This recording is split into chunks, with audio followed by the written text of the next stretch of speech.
皆さんこんにちは and welcome to Shogo's podcast. So today I guess I would like to talk about something that I was a little bit sad. I really don't want to use the word disappointed, but I guess it was a little bit sad, I guess. So what happened, it's actually something related to Yaido. And recently, especially after I started training at Yushinkan, the new Kenjutsu dojo I started recently training from last month, I've been really enjoying the training. The main instructor that you saw in my video of me, wearing the armor and doing the mat cutting, he is quite a young person. I believe I've never actually asked his age before, but I'm thinking he's in his early 30s. And in the world of Japanese traditional culture, in your 30s is definitely really young. I think like from your 40s, you'll be like right in the middle on you're starting to become a rather more important person in the world. But like in your 30s, generally you're still like considered a young under training kind of person. Anyways, because he is a very open-minded person and he's quite young, he is like you can ask me anything you want to kind of thing. If you'd like to know more about how to do the kata, if you'd like to know more about kenjutsu or tameshigiri skills, just ask me anytime. Like, why hesitate? That kind of stuff. So yeah, I'm always really comfortable being with him. Asking him as many questions as he wants. He always happily, very happily answers my questions, and I just really enjoy going to training because I get to learn so much every time. Now, the part that I was a little bit disappointed about was actually my Yaido training, the dojo that I have been going to for a really long time now. I've been training there in my original Musojiki Eishinryu for about, I think it's been about 7 years now. It was actually before I graduated university. It was right before I graduated university, and at that time, I already knew that I was going to be working at the samurai restaurant. So I wanted to gain more experience in samurai culture to deepen my understanding towards the culture and be able to talk about it to my guests and such. So yeah, I think it's been about this is probably my seventh year this year. 2022 is probably my seventh year. Yeah, so I've been training there for quite a long time now. But the point I was a little bit disappointed of is because especially recently, Team Let's Ask Shogo has been really seriously doing our training as much as we seriously do our jobs, our business, our tasks as a team. Because in the future, we want to become people who can teach the things that we're training in right now, right? So I actually pay our company pays for the training fees. So yeah, I just really want all of my team members to do it seriously and also enjoy the process. So whenever I go, recently, especially myself too, whenever I go to any of my training, I always try to ask at least one question, and I always constantly ask why. Why do we do this way? Why is this story like this? When if I train in no theater, for example, why do we have to play it like this? What is this song trying to express? What is this movement? What does this movement mean, kind of thing?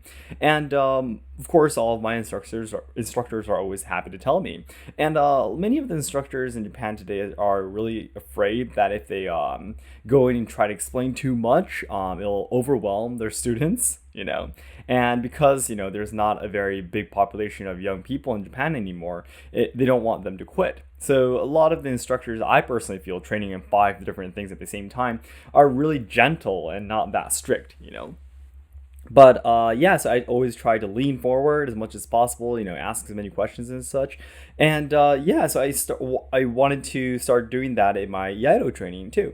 So that's something I've never done before. I just always let the flow do it for me, kind of thing, which I really do believe is important that you respect your instructor and how he or she teaches you, like in what pattern, in what direction you're going to be training in and such. You shouldn't be you should be humble enough to accept what your instructor has prepared for you.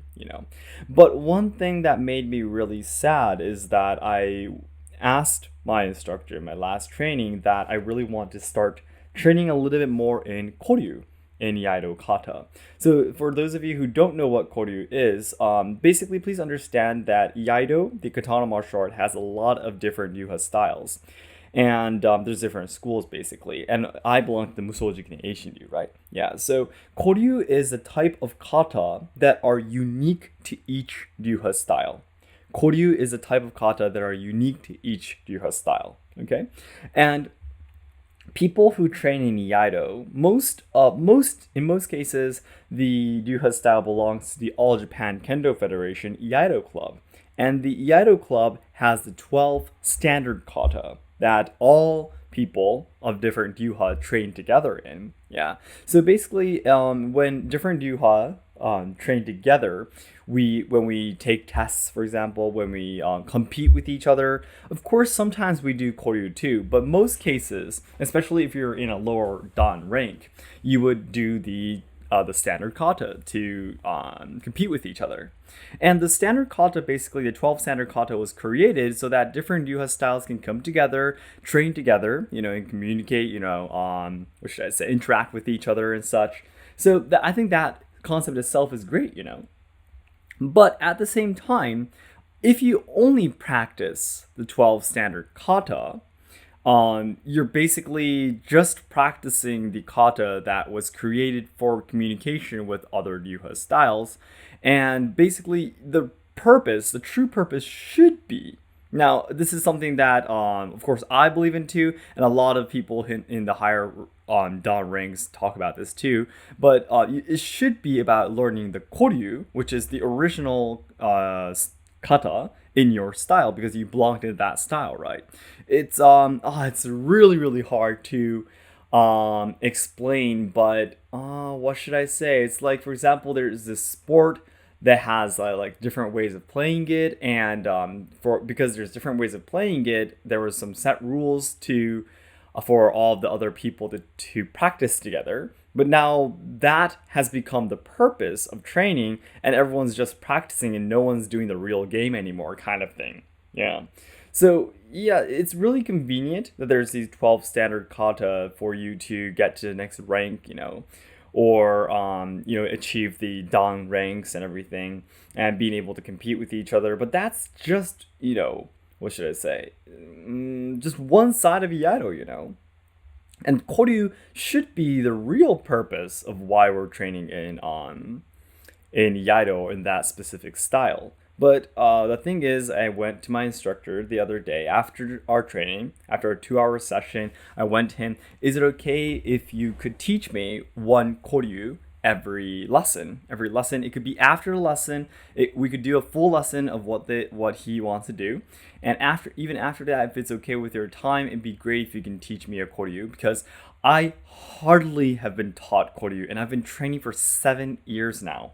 And I'm in my second dan in the All Japan Kendo Federation Iaido Club.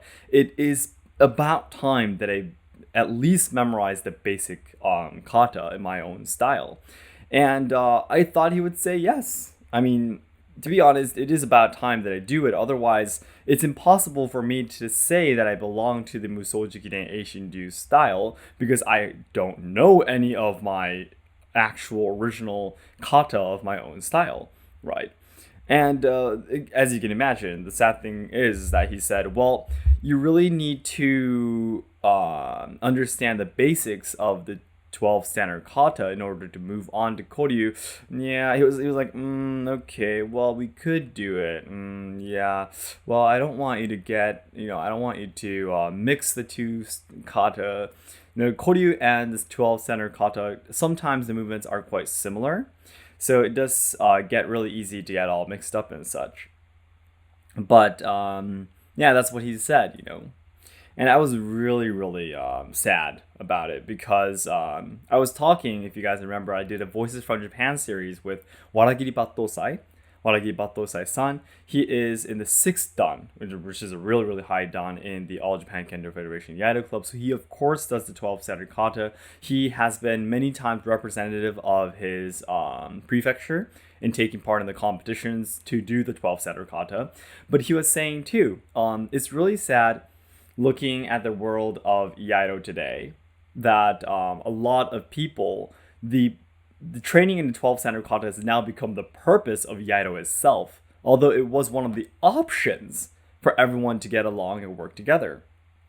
So he said that it was a little bit sad that this is happening, in Japan, in the world of Iaido today. And to be honest, I completely agree with it. Training in a martial art and only being able to do just 12 kata your whole training, your life basically, it is really, really, what should I say, and especially because Iaido kata are not like karate kata that are really long. Like 12 kata in karate is really, really long, right? But 12 kata in Iaido is just, each movement are really short. And I'm not trying to say that I'm fully trained in the 12 standard kata, obviously no. But again, it's sad that the original purpose of training in Iaido is, like, what should I say, wavering about, and it's starting to disappear and haze away. So, yeah, the story today I'm talking to does not have a conclusion, by the way. It was just me talking about, I had this experience, and because, I talk a lot about Iaido on my channel, I thought it could be something I could share. But yeah, it was, it made me a little bit disappointed about it. Of course, I'm not going to be quitting. I respect my sensei very much. His skills is amazing. But I really try to still seek a way for me to at least try to learn a little bit of Koryu in between. Yeah. And I'll try my best to try to seek my way so I can learn about my actual kata of my own style. So then, everyone, as I always say, the ultimate goal of my life is to make all Japan lovers' dreams come true. So I know that there's a lot of people studying Japanese willing to come to Japan to study, travel, or work, or even train in our traditional culture and such. However, I am very afraid that Japan will not be able to make everyone's dreams come true in the future because we are facing a lot of social problems, we are losing our traditional culture, and the younger generations who are supposed to be carrying on the good things about Japan are dying because of all the social issues being shoved against them. So I really want to dedicate my life to try to make Japan a better place. I want to try to solve the social problems, preserve and evolve traditional culture, and also help out the younger generations so they can have a brighter future. And to do that, the nearest goal I have right now is to achieve 2 million subscribers by January 2023 on my main channel. So our likes and comments will help to boost my videos to new viewers who have never seen my channel before, so it'd be great if you can help me out. Thank you so much. And we're working on all of our other goals at the same time too, making the merchandise, doing the stage performances, challenging yourselves in the tourism industry again. All of these things are moving at the same time. So I really, really hope you can look forward to our future information. I'll keep you guys updated, of course. All right, thank you so much for listening, everyone. Bye-bye.